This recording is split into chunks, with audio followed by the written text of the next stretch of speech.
En ces jours-là, Jacob se mit en route avec tout ce qui lui appartenait.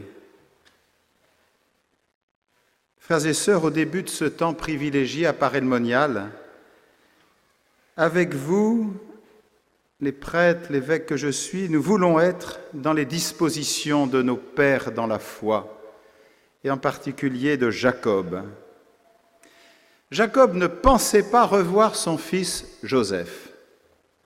On connaît l'histoire. Ce fils avait été vendu par ses frères et on le pensait mort.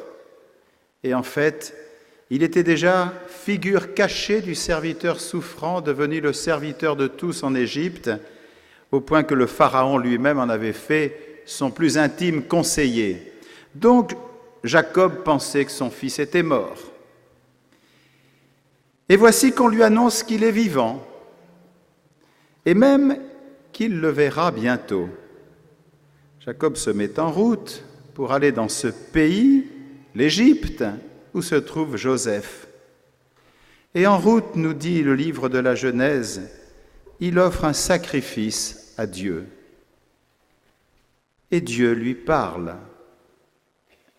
Jacob, Jacob. Nous pensons à toutes ces fois où le Seigneur nous a appelés par notre nom personnel dans notre vie, sur les hauteurs, dans les grands moments de joie, mais aussi dans les creux, parfois même dans les enfers. Jacob, Jacob. Dieu appelle personnellement. Cet appel est si simple et pourtant, trop souvent, nous ne l'entendons pas. Humblement, comme Joseph, nous pouvons dire au début de cette session, « Me voici ». Il nous faut demander chaque matin d'entendre cet appel intime de Dieu, prononcé par lui, qui nous invite à nous lever, « Me voici ».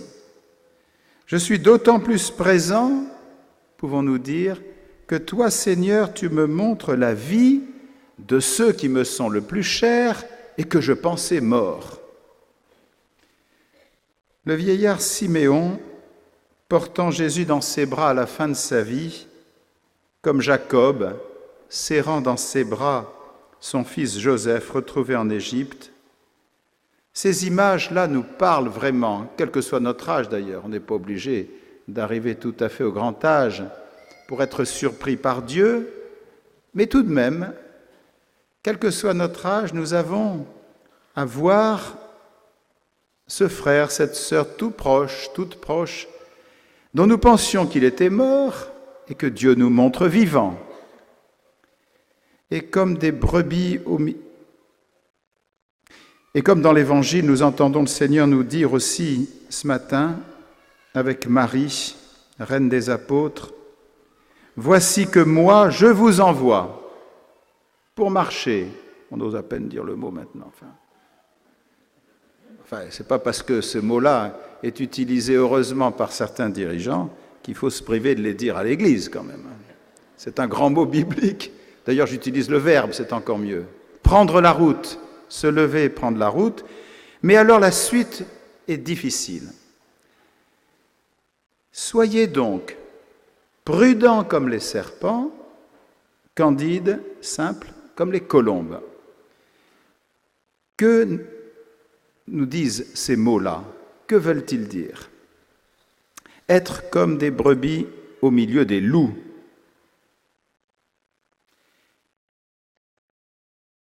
Un peu plus haut dans l'Évangile selon saint Matthieu, on nous dit qui sont les loups les plus dangereux. Ce ne sont évidemment pas les animaux des parcs zoologiques. Ce ne sont même pas des gens extérieurs.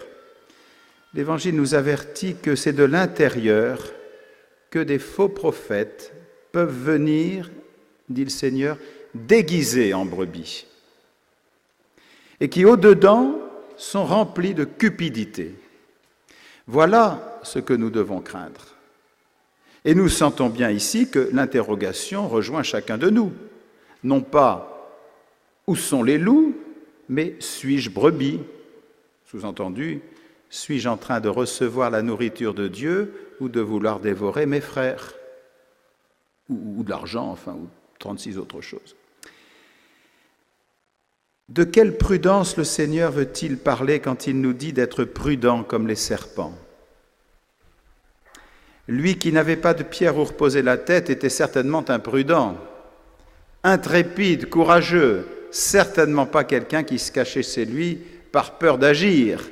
Il ne s'agit donc pas du tout de cette espèce de fausse prudence qui consiste à rester oisif sans rien faire, tout au plus devant son poste d'ordinateur pour critiquer les autres ou envoyer de temps en temps un message. Non, il ne s'agit pas de cette prudence-là qui est le contraire de la prudence évangélique, évidemment. Il s'agit de quoi? De cette qualité dont la fin du discours sur la montagne nous parle, d'hommes ou de femmes sensés, qui accueillent la sagesse de Dieu et qui du coup réfléchissent et bâtissent non plus sur du sable, mais sur le roc. Non pas des insensés qui courent partout et ne persévèrent nulle part, mais des hommes et des femmes, tels Marie, tels les apôtres, tels les saints et les saintes qui persévèrent dans l'audace missionnaire, dans l'audace de l'action, mais non pas désordonnée. Il s'agit de la qualité des serviteurs prudents, sensés, fidèles, qui, dit le Seigneur, donnent à chacun leur part de blé au moment voulu. Prudents comme les serpents, candides comme les colombes. La simplicité fuit absolument la ruse et les astuces. Le cœur simple est un cœur qui n'est jamais double. Le cœur simple est un cœur vibrant de l'Esprit Saint. Le cœur simple n'a plus aucune ambition pour lui-même, tel le vieux Jacob, pouvant dire au Seigneur, « Maintenant que mon fils est là vivant, je peux achever mon pèlerinage. » Il est heureux de ce que son fils vive.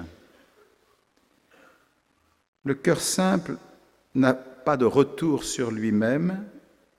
Il est un cœur que Dieu aime et en qui tous peuvent être aimés, où qu'ils se trouvent, les proches comme les lointains. Bref, c'est le cœur eucharistique, c'est le cœur du peuple de l'Alliance. Bonne session, et qu'au cours de ces jours, chacun, chacune puisse dire avec Jacob, avec Marie, et finalement avec Jésus lui-même, « Tu m'as façonné un corps, alors j'ai dit, voici, je viens pour accomplir, ô Dieu, ta volonté. »